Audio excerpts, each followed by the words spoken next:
ماشاء اللہ لا حول ولا قوة الا باللہ العلی العظیم۔ اعوذ باللہ من الشیطان الرجیم، بسم اللہ الرحمن الرحیم۔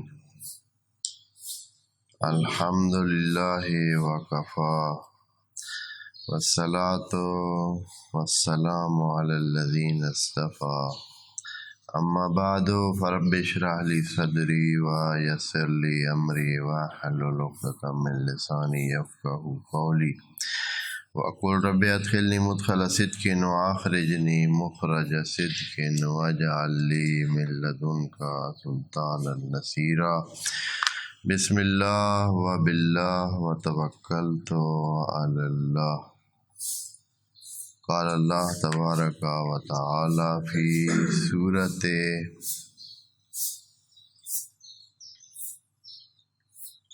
الفجر آیت نمبر 11۔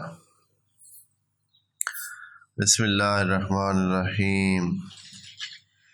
وفرعون ذی الاوتاد الذین طغوا فی البلاد فاکثروا فیہا الفساد فصب علیہم ربک صوت عذاب ان ربک لبالمرصاد فاما الانسان اذا ما ابتلاه ربہ فاکرمہ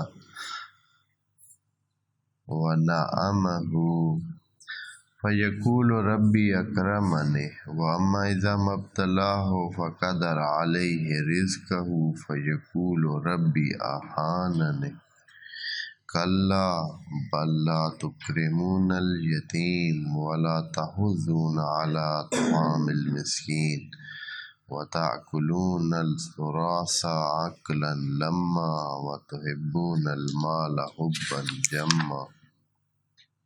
صدق اللہ العظیم۔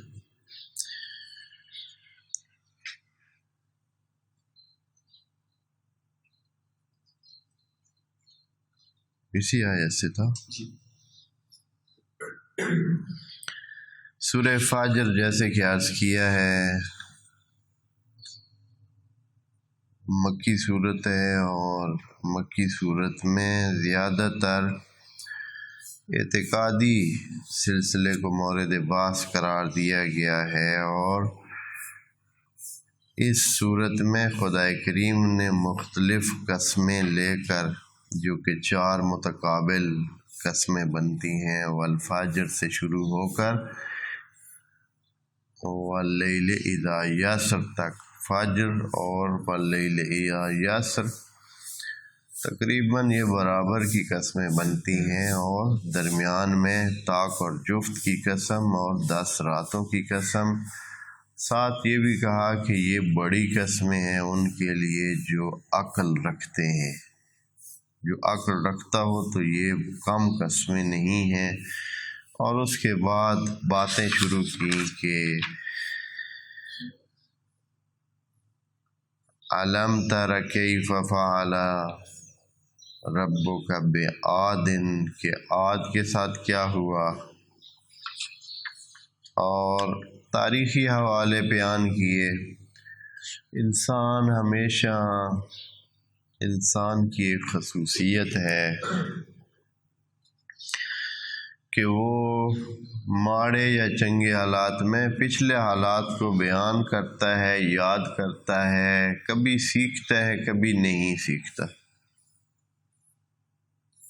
کبھی اس سے جو پہلے گزرے ہوئے حالات ہیں ان سے سیکھتا ہے اور کبھی نہیں سیکھتا، کبھی اس کو اپنے مقاصد کے لیے استعمال کرتا ہے، کبھی اپنے فائدے کے لیے استعمال کرتا ہے، لیکن یاد رکھتا ہے اور زیادہ اس کا ذکر بھی کرتا ہے۔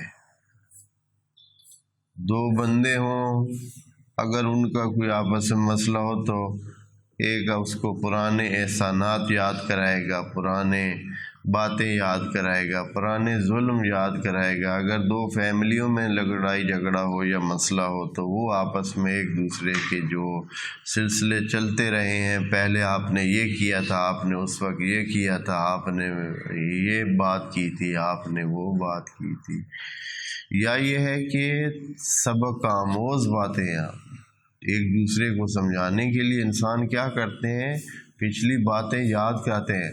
یاد ہے تمہارے فلاں کے ساتھ کیا ہوا تھا، اس کے ساتھ کیا ہوا تھا، اس کے ساتھ کیا ہوا تھا، اس نے ایسے کیا تو اس کے ساتھ کیا ہوا، اس نے ایسے کیا تو اس کے ساتھ کیا ہوا۔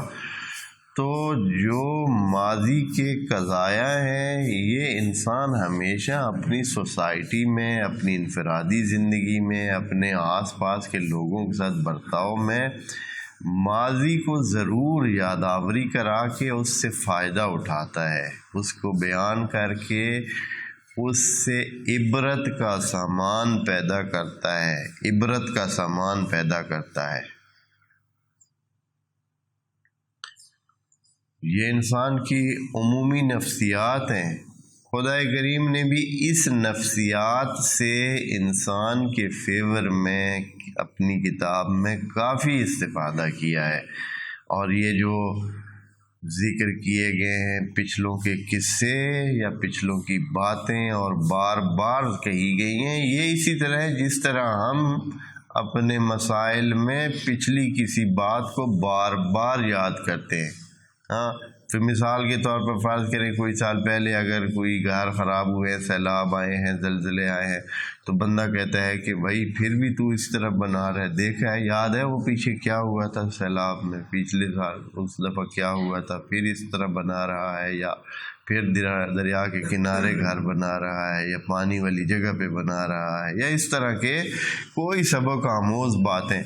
تو یہاں خدا کریم سورہ والفجر میں بھی، باقی صورتوں میں بھی اسی طرح کئی دفعہ ذکر کیا ہے۔ وعلیکم السلام۔ اور یہ وہ باتیں ہیں، دوستوں کے سامنے یہ بات کتنی دفعہ عرض کر چکے ہیں کہ پورے جہان کے قصے نہیں ہیں قرآن میں، کہ پورے جہان کے مثلاً اس زمانے میں اور بھی تہذیبیں تھیں، اور بھی بسنے والی جگہ تھیں، اور بھی جہاں ظلم بھی ہوتے تھے، جہاں جیسے کہ قرآن میں کہ ہر آبادی کے لیے ہم نے انبیاء بھیجے ہیں، اور ممکن ہے کہ اور بھی جگہوں پہ نبی بھی ہوں، اور بھی سلسلے ہوں، لیکن خدا کریم نے قرآن میں صرف اور صرف کدھر کا ذکر کیا ہے، صرف وہ وقائع اور وہ تاریخی حالات اور ان قوموں کا ذکر کیا ہے جو اسی آس پاس میں تھی۔ یعنی جہاں قرآن نازل ہو رہا تھا ان قریش کے پاس، مکہ کے آس پاس میں، یہاں جو بھی قصے ذکر ہے یہ بالکل قریب کی سرزمینوں میں ہیں، اور دور کی بات بالکل بھی نہیں ہے۔ یہاں جتنے انبیاء ہیں، حضرت ابراہیم سے لے کر حضرت نوح سے لے کر حضرت یوسف کا قصہ لے لیں، حضرت عیسیٰ کی بات لے لیں، حضرت موسیٰ کا جو مصر کے حوالے سے، جتنے بھی یہ ہیں سارے یہاں سے عراق سے لے کر یہ جو مشرق وسطیٰ ہے، اور تھوڑا سا مصر کا علاقہ، اور ادھر عراق کا علاقہ، اور یہ جو اسرائیل جہاں تک ہے، اور یہی حجاز تک، حتیٰ وادی ہند جو کہ تھوڑا سا فاصلے پر ہے دریا کے بعد، اس کے بھی کچھ بھی وہاں سے کچھ بھی یہاں ذکر نہیں ہے۔ چین بھی ذکر نہیں ہے، چین بہت پرانی تہذیب رکھتا ہے۔ اسی طرح یونان کی تہذیب کا بھی کوئی شے یہاں موجود نہیں ہے، یونان کے حوالے سے بھی کوئی خاص ذکر نہیں ہے، وہاں بھی بہت بڑی تہذیبیں تھیں۔ وہ جو مایا تہذیب جس کا ایک دن ہم نے یہاں ذکر کیا، اس کے بھی 7,000-6,000 ہزار سال پہلے کی تہذیب کے آثار ابھی موجود ہیں، اور اسی طرح بہت ساری دوسرے آس پاس میں زندگیاں موجود تھیں اور بڑے ترقی یافتہ بھی تھے، لیکن کوئی ان میں سے ذکر نہیں ہے۔ یہاں جو قصے مذکور ہیں وہ تقریباً اسی ایریا کے ہیں، اور اس کی وجہ واضح ہے کہ یہ ماضی کے قصے ہیں، ماضی کی باتیں ہیں، اور یہ وہ ہیں جو متداول تھیں۔ عرب پہلے سے، قرآن کے آنے سے پہلے بھی ان کے قصے سنے ہوئے تھے انہوں نے، حضرت موسیٰ کا قصہ یہودیوں کی زبانی سنا ہوا تھا، حضرت عیسیٰ کے قصے نصرانیوں کی زبانی سنے ہوئے تھے، باقی اپنے تاریخ میں عاد، سمود، یہ جو قومیں گزری ہیں، حضرت نوح کا قصہ بھی اسی طرح معروف تھا، وہ بھی اسی ایریا کی ہی بات ہے۔ تو تب قرآن نے ان کو بطور مثال اور بطور عبرت ذکر کیا ہے۔ اب یہاں 3 قوموں کا نام لیا گیا ہے جن میں نبی کو یوں بولا گیا ہے کہ الم تر کیف فعل ربک بعاد، پھر سمود، اور آخر میں تیسری جگہ تیسری قوم جس کا ذکر کیا ہے اور آج ہم نے وہ پڑھنا ہے، وفرعون ذی الاوتاد، اور فرعون جو کہ وتدوں والا ہے، اوتاد والا ہے۔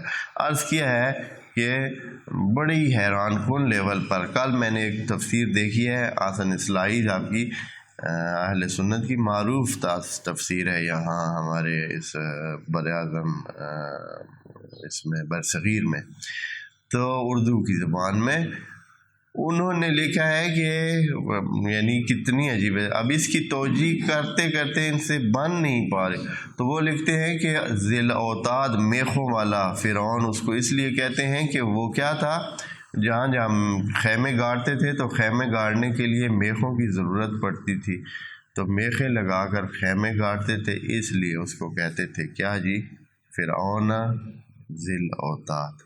حالانکہ سب کا یہ قاعدہ ہے، سارے مفسرین اس بات پر متفق ہیں کہ قرآن خود ہی اپنی تفسیر اپنی دوسری آیات میں کرتا ہے، قرآن خود بتاتا ہے کہ میرا یہ مقصد ہے، یعنی ایک جگہ ایک بات کہتا ہے نا، اس لفظ کا اگر معنی آپ کو نہیں آتا ہے تو قرآن کی دوسری جگہ والی استعمالیں دیکھیں تو آپ کو اس جگہ والا معنی بھی پتہ چل جائے گا۔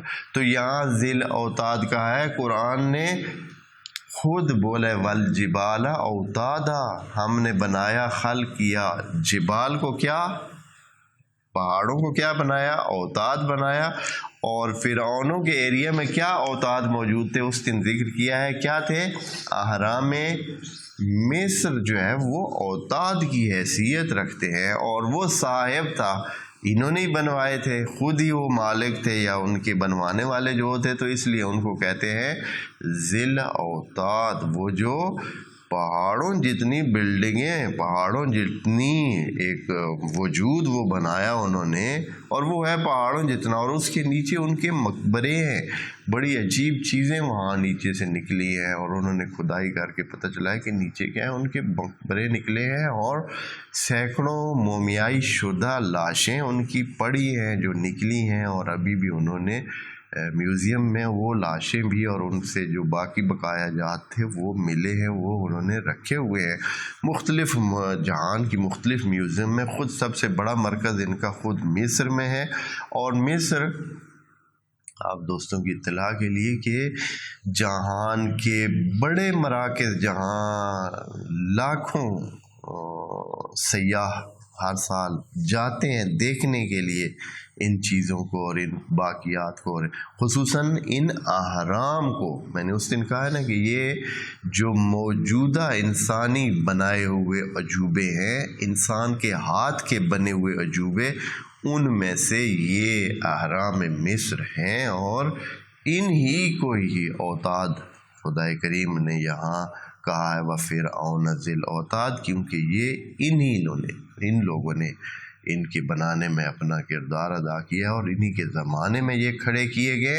اور عرض کیا ہے کہ ان اوتاد یا ان پیرامڈس کو یا ان اہرام کو، عربی میں اہرام کہتے ہیں، ہرم اور اہرام جمع ہے، اور انگریزی میں اس کو پیرامڈ کہتے ہیں، تو یہ آسانی سے بننے والی چیز نہیں ہے، اس میں پتھر لگے ہوئے ہیں، پتھروں کے مجموعہ ہے، پہاڑ کھڑے کیے گئے ہیں بڑے تراشے ہوئے پتھروں سے، اور ان کی شمالی سائڈ اتنی فکس ہے، اب وہ اگر اس کو تفصیل سے آپ دیکھیں تو اس میں ان کو اتنے عجائب لگتے ہیں کہ یہ کیسے ممکن ہے، اصلاً یعنی ان کے علم کی لیول پر بھی تعجب ان کو ہوتا ہے کہ جنہوں نے یہ کھڑے کیے ہیں وہ انجینئرنگ کے کیا کیا اصول جانتے تھے کہ جن کے مطابق ان پیرامڈس کو انہوں نے بنایا ہے، اور ان کو بہت ہی فکس انداز میں، اور کوئی ایسے نہیں ہے کہ آج کل کی جدید انجینئرنگ سے وہ کسی طرح کم ہو یا ان میں کوئی نقص ہو،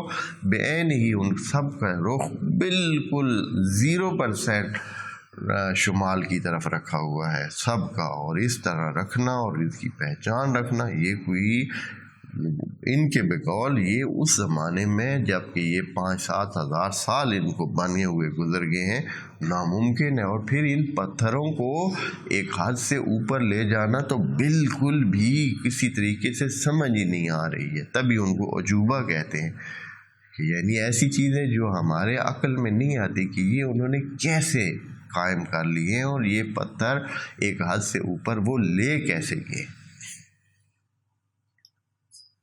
کس طرح ممکن ہے، جو آج کل بقول ان کے کہ 100 کرینے بیک وقت ایک ٹائم میں کام کریں، جو آج کل کی جدید کرینے ہیں 100 کرینے بیک وقت کام کریں تو یہ کام ہو سکتا ہے، جبکہ اس وقت اس چیز کا یا یہ جو آلات ابھی ہمارے پاس موجود ہیں یہ موجود ہی نہیں تھے۔ تو بہرحال فرعون ذی الاوتاد یہ اتنی مہم چیز ہے کہ قرآن میں ان کی اس چیز کو ان کی علامت بنا دیا گیا ہے، یعنی یہ ایک کارنامہ ہے۔ اور قرآن نے آپ کو یہ بتاؤں کہ انسانوں کو جھنجھوڑ کر کہا ہے، دوسری آیات میں ہم پڑھ چکے ہیں کہ آپ سمجھتے ہیں کہ آپ نے بڑا کارنامہ کیا ہوا، آپ بڑی ترقی یافتہ ہیں، بڑے عقل مند ہیں، بڑے ذہین ہیں، سمجھدار ہیں، پتہ نہیں کیا کچھ کر لیا آپ نے، حالانکہ آپ سے جو پہلی قومیں تھے انہوں نے زمین کو آپ سے بہتر آباد کیا ہوا تھا، وہ آپ سے بہت پیش رفتہ تھے، وہ بہت آگے تھے۔ اور اس کی ایک اور مثال بھی آپ دوستوں کو دے دوں کہ حضرت سلیمان نے جب یہ اسی قرآن کا ذکر ہے، اسی کا ہی قصہ ہے یہ کہ اس خاتون کو جب بلایا کہ آ کر مسلمان ہو جائیں اور مومن ہو جائیں، میرے اوپر ایمان لے آئیں، تو وہ آئی تو حضرت سلمان نے اس سے پہلے اپنے جو کارنامے کیے ہوئے تھے بلڈنگیں بنانے اور اس قسم کی چیزیں، تو انہوں نے اپنے ایک حال میں اس کو داخلے کی کہا کہ آئیے اندر آئیے، تو اس حال میں لگا ہوا جو فرش تھا وہ اس طرح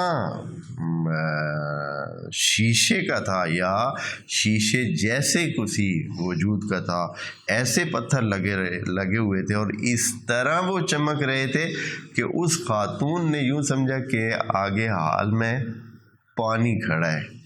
قرآن کے الفاظ ہیں، اگر کوئی ایسے ہوتا تو ہم سمجھتے مبالغہ ہے۔ خاتون نے کیا کیا، اپنی جو اس نے کپڑے پہنے ہوئے تھے، تھوڑے سے کپڑے جیسے ہم پانی میں داخل ہوتے ہیں تو پہنچے اوپر کھینچ لیتے ہیں تاکہ وہ گیلے نہ ہو جائیں، قرآن کے الفاظ ہیں کہ اس نے اپنے فکاشفت عن ساقیہا، اس نے اپنے ساقوں سے اپنے پنڈلیوں سے کپڑا اوپر کر لیا کہ پانی میں جا رہی ہے، تو حضرت نے کہا نہیں بھائی پانی نہیں ہے، یہ فرش ہے، ہاں پانی نہیں ہے، یہاں کیا ہے، یہ لگا ہوا فرش ہے، اور یہ اتنا چمکدار تھا اور اتنا اس طرح کی اس میں سے وہ اٹھ رہی تھی نورانیت یا جیسے بھی تھا، یعنی ہم تو تصور بھی نہیں کر سکتے ہیں کہ اتنی کوئی شے چمکدار ہو کہ کوئی ٹھیک ٹھاک سمجھدار، اور وہ خاتون بھی عام خاتون نہیں تھی، وہ بہت سمجھدار تھی، بہت انتہائی سمجھدار خاتون تھی کہ کسی ملک کے بادشاہ ملکہ تھی، اور انہوں نے اس کی عقل مندی پہ بھی ڈیپینڈ کیا ہوا تھا اور کہا تھا کہ جیسے آپ کہیں گی ہم وہی کریں گے۔ وہاں کے لوگ اس کو عقل مند ترین انسان بھی سمجھتے تھے، اور تھی بھی ایسے ہی کہ اس نے جلدی مسائل کو سمجھ لیا اور فوراً ہی مسلمان ہو گئی۔ آتے ہوئے حضرت سلمان نے اس کو آزمایا بھی تھا کہ بھائی دیکھیں کوئی جلی ولی ہے یا کوئی سیانی سوڈی ہے، کس طرح کی ہے، تو اس کا تخت منگوا لیا تاکہ اس کو ہم پتہ چلائیں کہ کوئی اسے سمجھ آتی بھی ہے یا نہیں، تو تخت منگوا کر اس کو چیک کیا تھا کہ یہ عقل مند خاتون ہے، یعنی کہا تھا کہ یہ کیسا ہے، یہ تخت جو ہے آپ کے تخت جیسے. تو اس خاتون نے کہا کہ انہو ہوا، یہ تو وہی لگ رہا ہے مجھے اپنے والا. یہ نہیں کہا کہ یہ آپ نے بڑا اس طرح کا بنوا لیا ہے. اس کے ذہن میں یہ کیسے آ گیا، اس کو اتنا پتہ چل گیا کہ ان کے پاس اتنی پاور ہے کہ تخت کو انہوں نے ادھر منگوا لیا ہے میرے آنے سے پہلے. تو یہ چیزیں سمجھ گئے، وہ اتنی سمجھدار تھی، اور اس کے باوجود جب اس فرش کی طرف گئی تو کیا کر گئی، مس کر گئی. ہاں، اس کو پتہ نہ چلا. اتنی جدیدیت یا جدت تھی اس میں، اس کام میں، کہ اس کو پتہ.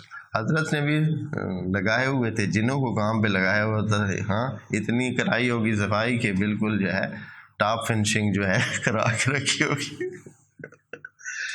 تو بہرحال جیسے بھی تھا، قرآن کہتا ہے کہ آپ بڑے فخر کے ساتھ یہ سمجھتے ہیں کہ آپ بڑے پیش رفتہ ہیں. تو ایسی کوئی بات نہیں ہے. آپ سے پہلے والے لوگ جسمانی طاقت کے لحاظ سے بھی بہتر تھے، عقلانی طاقت کے لحاظ سے بھی بہتر تھے، سمجھدار تھے.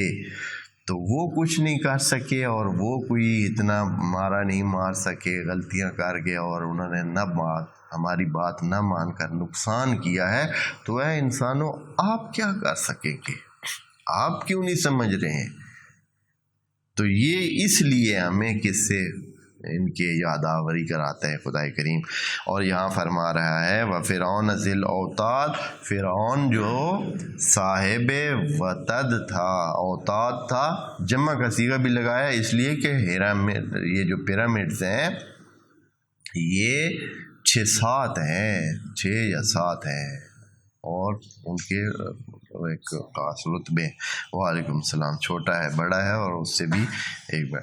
اچھا، اے اللہ، کیا ان کا جو ذکر کیا کہ ہم کیا کیا سمود کے ساتھ، کیا کیا عاد کے ساتھ، کیا کیا فرعون کے ساتھ، ان کا کیا تھا، ان کے ساتھ کیا برتاؤ ہوا، انہوں نے کیا کیا تھا. تو فرماتے ہیں الذین طغوا فی البلاد، یہ ایسے لوگ تھے جنہوں نے طغیانی کی ہوئی تھی بلاد میں. طغیانی یعنی اپنی حدوں سے بڑھے ہوئے تھے، بندگی خدا سے ہٹے ہوئے تھے، خود خدا بنے ہوئے تھے. بندہ جب اپنے آپ کو خدا منوانا شروع کر دے تو اس کا مطلب یہ ہے کہ وہ اپنی حدوں سے کیا ہو گیا ہے، بہت دور نکل گیا ہے. الذین طغوا فی البلاد، کیا کیا پھر، فاکثروا فیہا الفساد، تو انہوں نے فساد کو پھیلایا.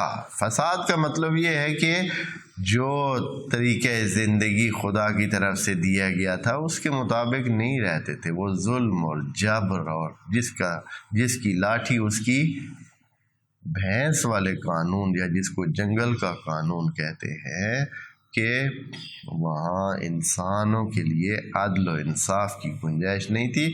بس فائنل حکم وہی ہوتا تھا جو بادشاہ کے منہ سے نکل جاتا تھا. جیسے اس نے کہہ دیا تو بس وہی ہو. اگر غلطی سے اس نے کہہ دیا کہ اس کو 1000 اشرفی دے دو، غلطی سے ہاں کہنا تھا 100 اشرفی دے دو، لیکن منہ سے نکل گیا کہ 1000 اشرفی دے دیں اس کو، تو پھر کیا ہوگا؟ بادشاہ کہے گا کہ ہاں غلطی ہو گئی، نہیں 100 دینا نا. 1000 منہ سے نکلا ہے تو کیا ہے، دے دو 1000، کوئی بات نہیں. اگر کسی کے بارے میں نکل گیا ہے کہ اس کو پھانسی دے دو، لگانے تھے 100 کوڑے، کہا کہ اس کو پھانسی دے دو، چلو بس ہوں جو منہ سے نکل گیا ہے پھر ٹھیک ہے، یہی قانون، پھانسی لگا دو. یہ طریقہ کار تھا انسانوں، ایسے ہی تھا. اور اس طرح انہوں نے انسانوں کو اس انداز میں رکھا ہوا تھا جیسے بھیڑ بکری. تبھی وہ ان کو، اور خود بھی بادشاہ ہوتے تھے، اپنی اولاد کو بھی بادشاہ بناتے تھے. فاکثروا فیہا الفساد، تو فساد انہوں نے بہت پھیلا رکھا تھا. فصب علیہم ربک صوت عذاب، تو اے اللہ پھر آپ نے کیا ریئیکشن کیا؟ انہوں نے جو یہ کارنامے اس طرح کر رکھے تھے، بندگی خدا سے نکلے ہوئے تھے، اپنی حدود سے نکلے ہوئے تھے، گڑبڑ کر رکھی تھی انہوں نے. تو خدا کریم نے کہا کہ ہم نے فصبا، یعنی بالکل ایک سادہ سی بات ہے، بس ہم نے کوڑا لگایا ان کو عذاب کا، عذاب کا کوڑا ان کو لگایا.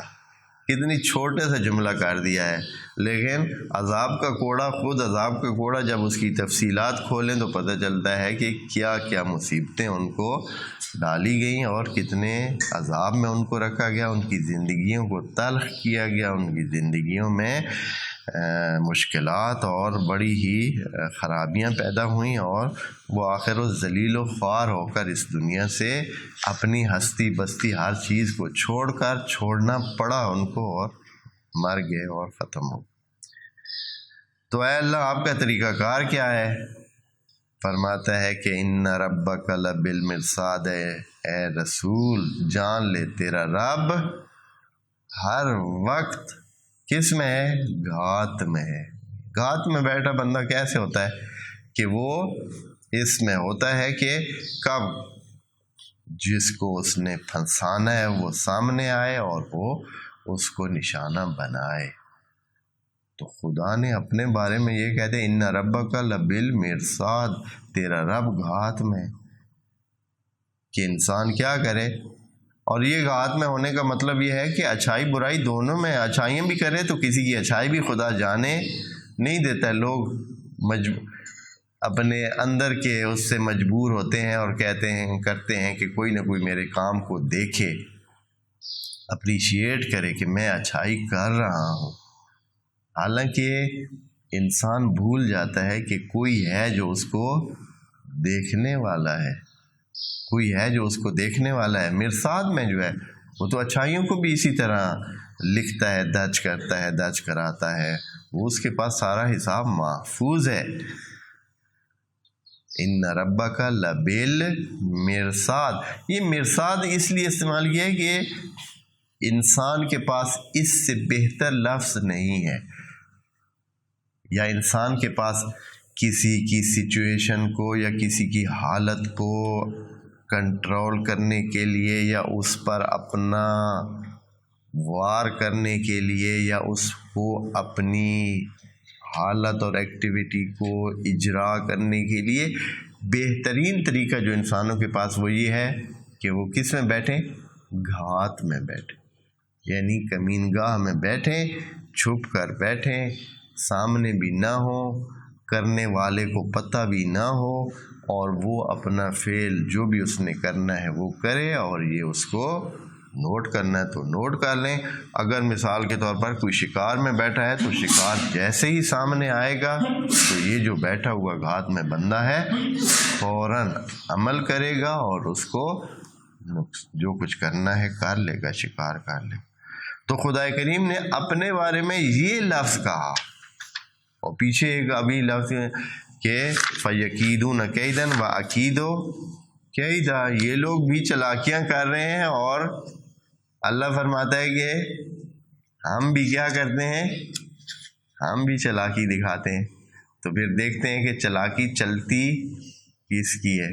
وہ مسلم ہے کہ ہماری چلاکیوں کا کیا کہنا، ہماری چلاکیاں کتنی کام کریں گی، خدا کی چلاکی، خدا کے چالاک کا مطلب ہوتا ہے بہت تیز، فتین، ذہین، بہت تیز اور نقطوں پر جو ہے وہ عمل کرنے والا، یا ان کو سمجھنے والا اور اس کے مطابق اپنی چالیں بنانے والا۔ چالاک یعنی جس کے پاس چال کا ڈھنگ ہو، ہاں اس کو کہتے ہیں چالاک۔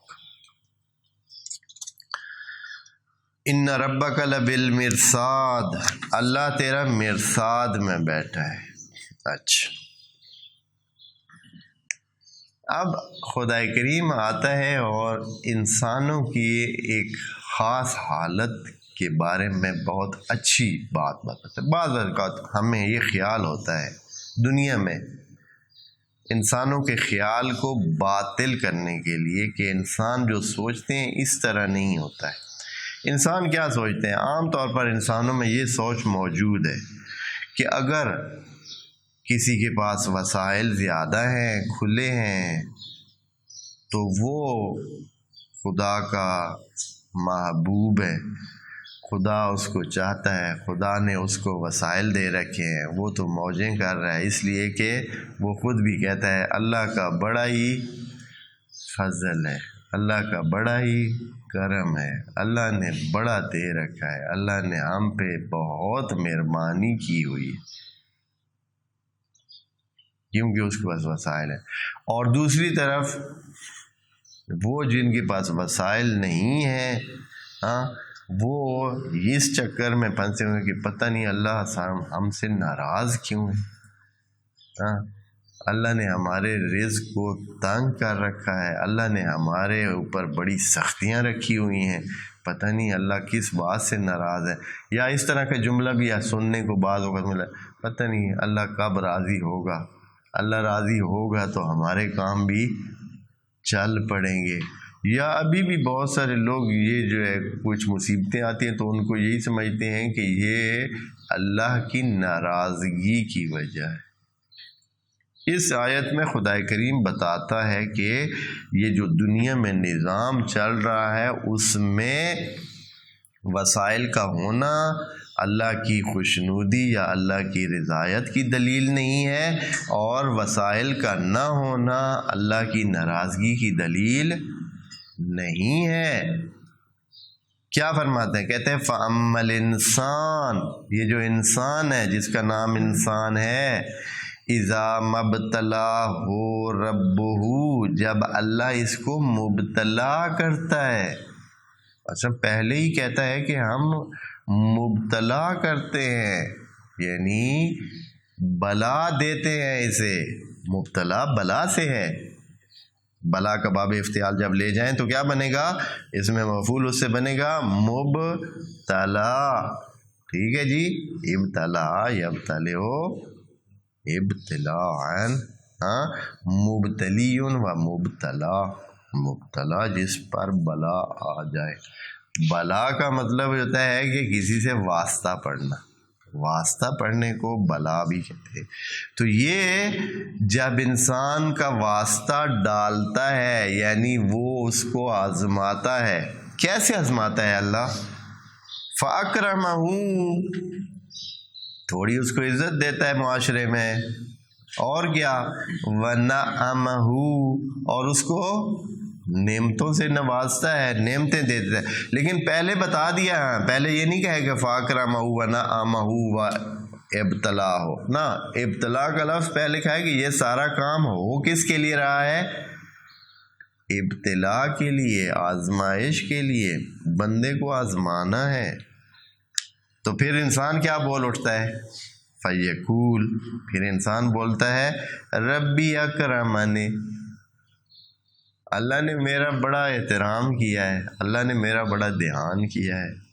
جیسے آج کل کے جملے میں محاورے میں کہتے ہیں کہ اللہ نے میری بڑی دید کی ہے جی، دید کی ہے اللہ نے کہ بھائی یہ بڑا اچھا انسان ہے، اس کو ٹھیک دیں، اس کے کھاتے پورے کریں. خدا کریم فرمائے اذا مبتلا ہو، ہم نے تو اس کو ابتلا میں رکھا ہے، ہم نے تو اس کو آزمانے کے لیے یہ کام کیا ہے. وہ سمجھ رہا ہے اور وہ کہہ رہا ہے کہ ربی اکرمنے، اللہ نے ہمیں اکرام دیا ہے، اللہ نے میرا احترام کیا. دوسری طرف وَأَمَّا اِذَا، اور پھر اگر یا جب، ہو سکتا ہے اسی انسان کے ساتھ بھی یہی ہو جائے، اس لیے دوسرے انسانوں کی بات نہیں کی کہ کوئی دوسرا، وہی انسان ہو سکتا ہے اور ہو سکتا ہے دوسرا. وَأَمَّا اِذَا مَبْتَلَاهُ، اور اگر اللہ آزمائش میں ڈالے انسان کو، پھر کیا کرے؟ فَقَدَرَ عَلَيْهِ رِزْقَهُ، اس کے رزق کو محدود کرے. قدرہ کا یعنی فکس کر دے، تھوڑا کر دے، محدود کر دے، مقدر کر دے، یعنی کھلا نہ رکھے، تھوڑا حد میں رکھے، مقدر کر دے، محدود کر دے رزق کو.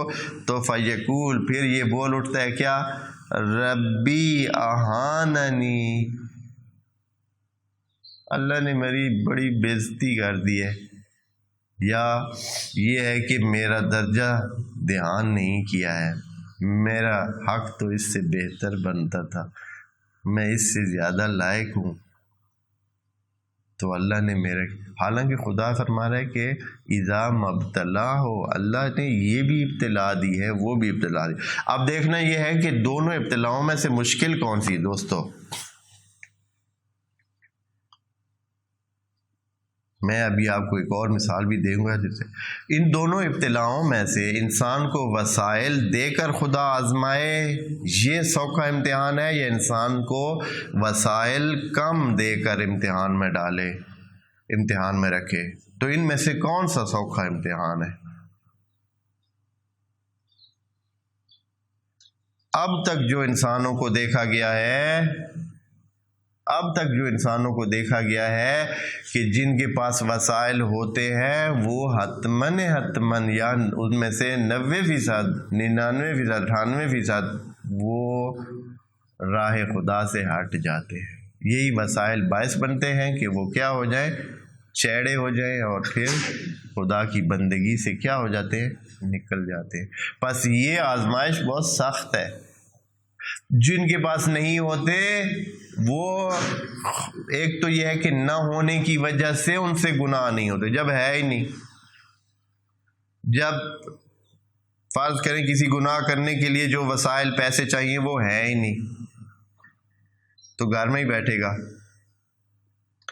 دوسرا یہ ہے کہ یہ لوگ پھر بھی شکر کرتے رہتے ہیں اور اللہ سے امید رکھتے ہیں، اپنے آپ کو اللہ کی طرف جوڑے رکھتے ہیں کہ اے اللہ ہمیں دے، اے اللہ ہمیں عطا کر، ہمیں دے، ہمیں اس طرح کی دعا کرنے سے اللہ کے ساتھ جڑے رہتے ہیں، اور کوشش کرتے ہیں کہ کوئی ایسی غلطی نہ ہو کہ جس سے اللہ ناراض ہو۔ ہاں، اس قسم کے حالات ان میں رہتے ہیں، اور یہ آسانی سے اس امتحان میں گزر جاتے ہیں۔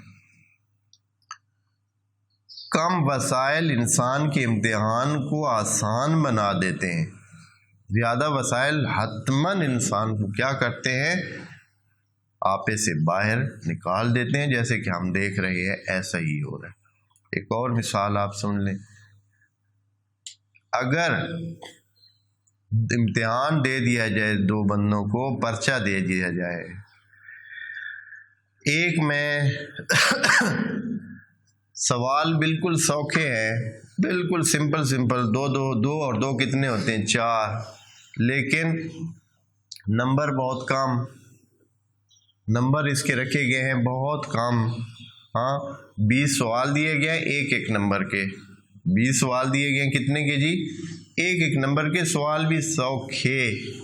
دوسری طرف سوال دیے گئے ہیں اوکھے، تھوڑے مشکل سوال ہیں، لیکن نمبر ان کے رکھے گئے ہیں 50 ہیں جی۔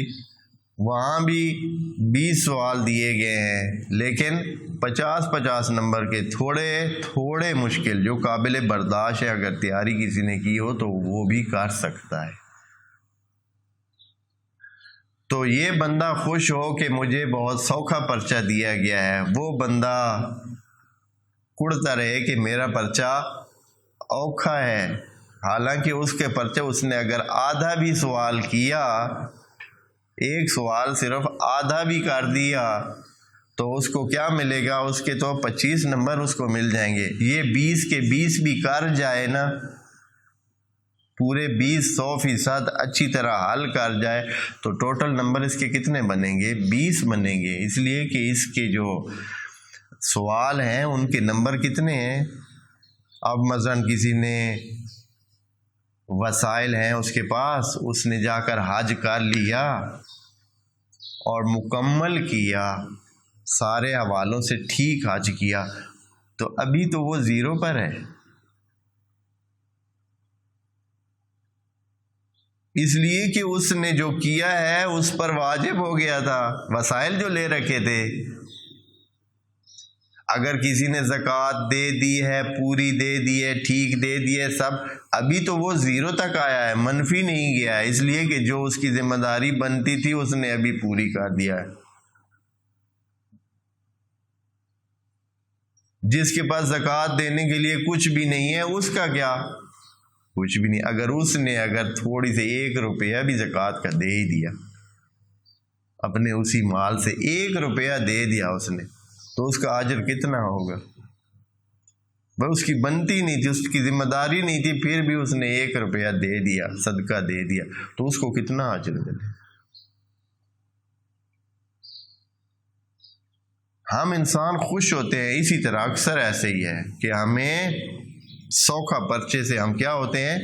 خوش ہوتے ہیں کہ بھائی سوکھا پرچہ ہے، یہ نہیں کہ ادھر سے نمبر کتنے کام ہو جاتے ہیں۔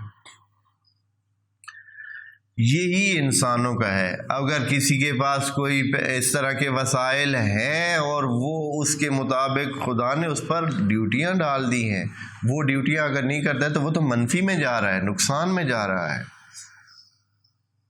اسی وجہ سے اکثر وسائل والے بندے کیا ہو جاتے ہیں؟ آپ پہ سے باہر، اور خدا، اور آسان ترین طریقہ خدا کا اپنے دربار سے کسی کو نکالنے کا دوستو یہی ہے۔ اگر خدا نے کسی کو اپنے دربار سے نکالنا ہو اس کی غلطی کی وجہ سے کہ وہ ایک ٹھیک انسان نہیں ہے، تو یہ بہتر ہے کہ ہمارے دربار میں، مسجد میں یہ حاضری نہ دے، دور جائے۔ اس کا بہت آسان طریقہ ہے کہ اس کو کیا دے دیتا ہے؟ کوئی وسیلہ اس کو دے دیتا ہے، کوئی وسائل اس کو دے دیتا ہے۔ مثلا پہلے اس کی گاڑی نہیں تھی یا پہلے موٹر سائیکل نہیں تھا، اب اس کو کیا دے دیا؟ موٹر سائیکل کے وسائل فراہم کیے، بس فارغ ہو گیا بندہ۔ نیتاً پہلے ہی خراب تھا، اندر سے بگڑا ہوا تھا، تو اب وہ اس چکر میں سارا دن اب اسی کے ہی خدمت میں لگا رہتا ہے۔ یا فرض کریں یہ تو جدید وسائل ہے، فرض کریں کہ کوئی کسی اور جگہ ممکن ہے کہ شوقین ہو گھوڑوں کا تو اس کو ایک گھوڑا دے دی، مرغوں کا شوقین ہے تو اس کو اچھا سا کیا ہے؟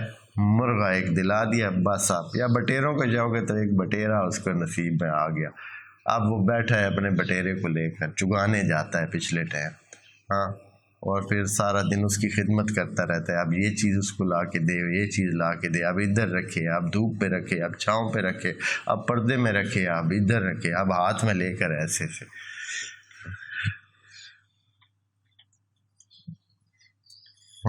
اور اس کی پاؤں کی ٹکور کراتے ہیں ایسے، دوسرے ہاتھ پہ نہیں، ایک ہاتھ اوپر سے پکڑ کے دوسرے ہاتھ پہ اس کے پاؤں گھساتے رہتے، پتہ نہیں یہ کیا پریکٹس ہوتی ہے۔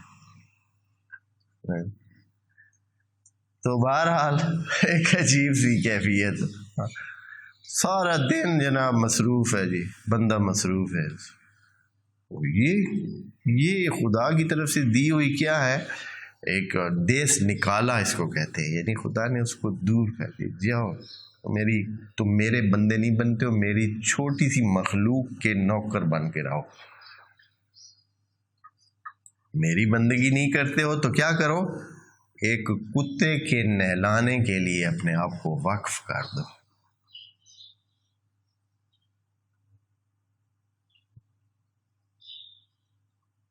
یہ لیول بن جاتی ہے انسان کی، وہ انسان کہاں اشرف المخلوقات اور کہاں وہ ایک اس طرح کے، اور ابھی یہاں تو کیا دوسری جگہ پہ لوگوں نے چوہے رکھے ہوئے ہیں، ہیمسٹر کہتے ہیں، چوہے رکھے ہوئے، چھپکلیاں رکھی ہوئی ہیں۔ امریکہ میں ہم ایک دفعہ ایسے کسی جگہ جا رہے تھے، بلڈنگ میں جانا تھا، تو اس کے باہر یہ جو ہوتی ہے لفٹ ہوتی ہے، لفٹ کے باہر انتظار میں کھڑے ہیں، ایک جوڑی آئی، اس ایک ساتھ جو مرد تھا اس نے اپنے کاندھے پہ 2 چھپکلیاں ایسے بٹھائی ہوئی تھی۔ اس سے بدتر چیزیں لوگوں نے اپنے ایک ایک چیز اپنے جسم پہ بڑھائی ہوئی ہے، اور اس کی ایک ناخن کا نوکر بنا ہوا ہے بھائی، ناخن رکھا ہوا ہے اس نے، صبح سے شام اس کا دھیان کرنا پڑتا ہے، اس کو پالش بھی کرتا ہے، اس کی مالش بھی کرتا ہے، اس کو جو ہے ادھر سے ادھر دیکھتا ہے، اور یہ بھی دیکھتا ہے کہ کہیں اڑ ہی نہ جائے کسی چیز کے ساتھ، کسی اور کے ساتھ، پھر نقصان بھی ہو جاتا ہے، درد بھی ہوتا ہے، تکلیف بھی ہوتی ہے۔ رات کو بھی اس کے اوپر وہ بڑا باقاعدہ سے ایک چیز لپیٹ کر سوتا ہے کہ یہ کسی جگہ ادھر ادھر، ایک ناخن کا نوکر نہیں ہے۔